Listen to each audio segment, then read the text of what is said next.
ఓం శ్రీమాత్రే నమః. ఈరోజు నుంచి ప్రతి శుక్రవారం మీకు ఒక సౌందర్య లహరి శ్లోకాన్ని పారాయణం చేసి దాని అర్థం మీకు ఈజీగా అర్థమయ్యేటట్టు నేను చెప్పడానికి ట్రై చేస్తాను. సౌందర్య లహరి ఫస్ట్ శ్లోకం.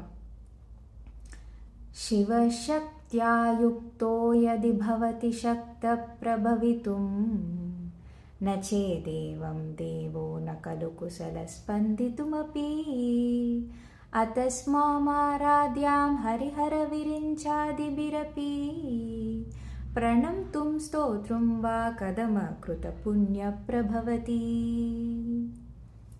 దీని అర్థం వచ్చేసి, అమ్మవారు లేనిదే ఈ బ్రహ్మాండాన్ని శివ నడపలేరు. శివశక్తి లేనిదే శివ ఏమి కూడా నడపలేరు. అసలు బ్రహ్మాండమే లేదు, బ్రహ్మాండంలో శక్తే లేదు అని దీని అర్థం.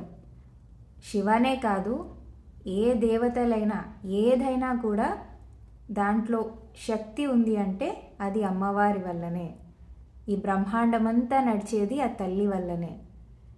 దీని అర్థం మీరు అర్థం చేసుకొని ఈ శ్లోకాన్ని మీరు కూడా పారాయణం చేయడానికి ప్రయత్నించండి.